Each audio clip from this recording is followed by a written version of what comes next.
Di awal abad ke-20, Indonesia masih berada di bawah penjajahan Belanda. Kehidupan rakyat tertekan karena adanya sistem penjajahan yang merekam, baik dalam bidang politik, ekonomi, maupun sosial. Di sisi lain, masyarakat Indonesia saat itu masih terpecah-pecah ke dalam kelompok suku, daerah, dan bahasa.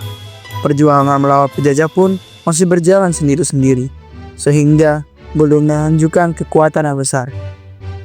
Namun, dengan masuknya pendidikan barat, mulai membuka wawasan para pemuda Indonesia. Dari situ, lahirlah generasi terpelajar yang berpikir bahwa perjuangan itu tidak bisa dilakukan secara kedaerahan, melainkan harus bersatu dengan kesatuan bangsa. Kesadaran ini membuat banyak organisasi pemuda bermunculan.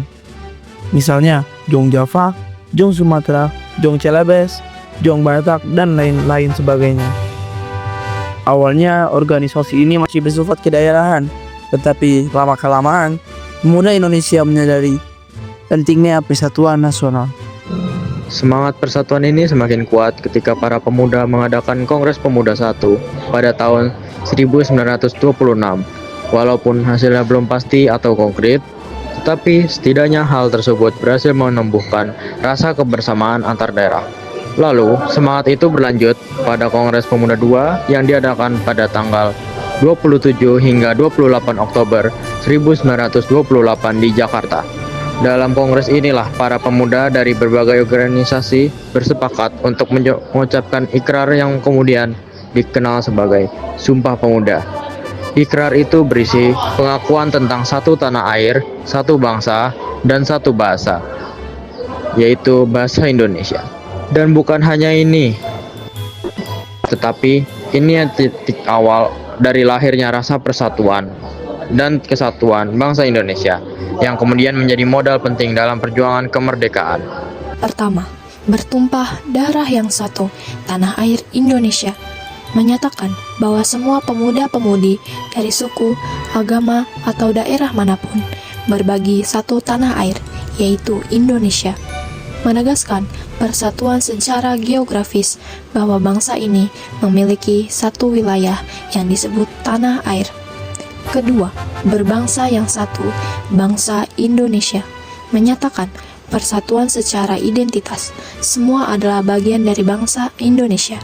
Meski berbeda suku, bahasa, daerah, agama, budaya, tetap satu bangsa.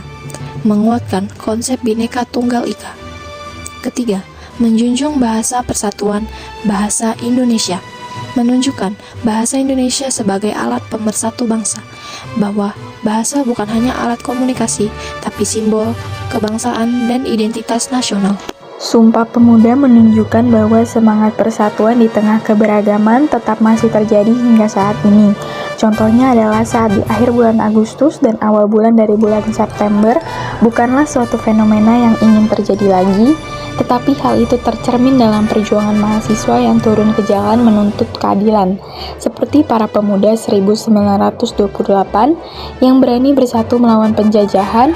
Mahasiswa sekarang juga masih menjadi cerminan bahwa pemuda-pemuda Indonesia masih dan akan terus menjadi pejuang perubahan dengan menyuarakan keresahan rakyat. Banyak tragedi yang terjadi, luka parah hingga memakan korban. Kerusuhan yang terjadi menjadi pengingat bahwa perjuangan menegakkan kebenaran akan selalu ada pengorbanan.